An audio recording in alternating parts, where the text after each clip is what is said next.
ਬਿਸਮਿਲ੍ਲਾਹਿਰਰਹਿਮਾनिर्रहीम अस्सलाम वालेकुम। ਕੀ ਹਾਲ ਚਾਲ ਹੈ ਤੁਹਾਡਾ ਸਭ ਦਾ। ਉਮੀਦ ਹੈ ਤੁਸੀਂ ਸਾਰੇ ਬਿਲਕੁਲ ਖੈਰ ਖੈਰੀਅਤ ਨਾਲ ਹੋਵੋਗੇ।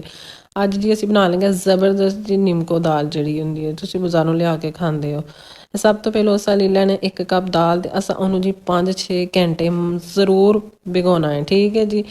ਅਗਰ ਇਸ ਤੋਂ ਜ਼ਿਆਦਾ ਭਿਗੋ ਲਓ ਤਾਂ ਉਹ ਵੀ ਠੀਕ ਹੈ ਤੇ ਇਹ ਲੇਕਿਨ 5-6 ਘੰਟਿਆਂ ਤੋਂ ਬਾਅਦ ਇਹ ਬਿਲਕੁਲ ਠੀਕ ਹੋ ਜਾਂਦੀ ਹੈ। ਸਭ ਤੋਂ ਇਹਦਾ ਜ਼ਰੂਰੀ ਸਟੈਪ ਇਹ ਹੀ ਹੈ। ਹੁਣ ਇਹ ਤੁਹਾਨੂੰ ਦਾਣਾ ਚੈੱਕ ਕਰਵਾਇਆ ਵੀ ਬਿਲਕੁਲ ਆਰਾਮ ਨਾਲ ਟੁੱਟ ਜਾਂਦਾ ਵੇ ਤੇ ਪਾਣੀ ਇਹਦੇ 'ਚ ਤੁਸੀਂ ਜ਼ਰਾ ਅਗਰ 1 ਕੱਪ ਹੈ ਤੇ ਤੁਸੀਂ 4 ਕੱਪ ਪਾਉਣਾ ਵੇ ਤੇ ਫਿਰ ਉਹ ਇੰਨੀ ਜ਼ਿਆਦਾ ਫੁੱਲ ਜਾਣੀ ਹੈ। ਠੀਕ ਹੈ ਜੀ।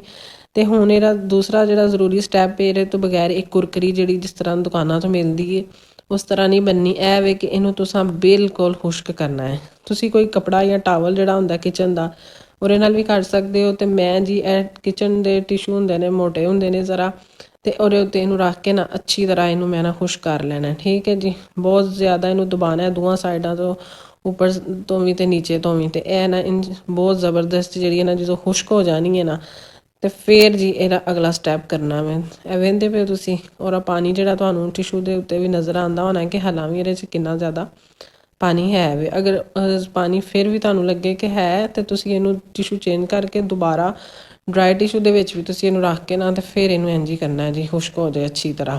ਫਿਰ ਤੁਸੀਂ ਇੱਕ ਕੜਾਹੀ ਦੇ ਵਿੱਚ ਆਇਲ ਲੈ ਲੈਣਾ ਵੇ ਤੇ ਇਸ ਤਰ੍ਹਾਂ ਦੀ ਛਲਣੀ ਤੇ ਹਰ ਘਰ ਦੇ ਵਿੱਚ ਹੁੰਦੀ ਹੈ ਤੇ ਉਹਦੇ ਵਿੱਚ ਤੁਸੀਂ ਜਿਹੜੀ ਹੈ ਜੀ ਦਾਲ ਪਾਣੀ ਹੈ ਤੇ ਜਿਹੜੀ ਤੁਸੀਂ ਅੱਗ ਹੈ ਨਾ ਉਹ ਬਹੁਤ ਨਾ ਸਲੋ ਹੋਏ ਤੇ ਮੀਡੀਅਮ ਵੀ ਨਹੀਂ ਹੋਣੀ ਚਾਹੀਦੀ ਨਾਰਮਲ ਜਿਹੀ ਹੋਣੀ ਚਾਹੀਦੀ ਹੈ ਕਿ ਆਹਿਸਤਾ ਆਹਿਸਤਾ ਅੱਗ 'ਤੇ ਨਾ ਜਿਹੜੀ ਹੈ ਦਾਲ ਹੈ ਨਾ ਫਰਾਈ ਹੋਵੇ। ਠੀਕ ਹੈ ਜੀ। ਇਹ ਵੇਖੋ ਜੀ ਬਸ ਹੁਣ ਅਸਾਂ ਇਹਨੂੰ ਦਾਲ ਨੂੰ ਵਿੱਚ ਪਾ ਦਿੱਤਾ ਵੇ ਤੇ ਅਸਾਂ ਇਹਨੂੰ ਬਰਾਬਰ ਕਰ ਦਿੱਤਾ ਵੇ। ਠੀਕ ਹੈ।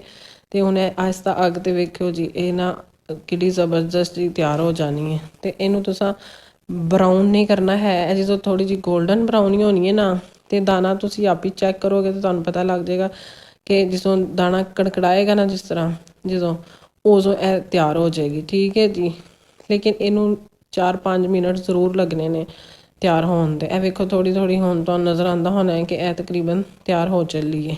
ਠੀਕ ਹੈ ਜੀ।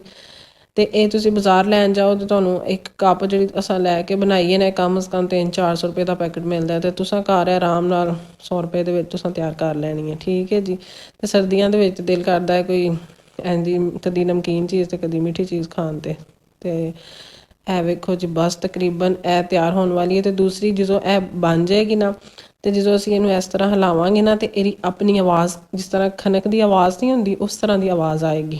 ਹੁਣ ਅਸਾਂ ਇਹਨੂੰ ਪਲੇਟ ਦੇ ਵਿੱਚ ਕੱਢ ਲੈਣਾ। ਇਹਦਾ ਆਇਲ ਜਿਹੜਾ ਅੱਛੀ ਤਰ੍ਹਾਂ ਫਿਰ ਟਿਸ਼ੂ ਦੇ ਨਾਲ ਡਰਾਈ ਕਰ ਲੈਣਾ।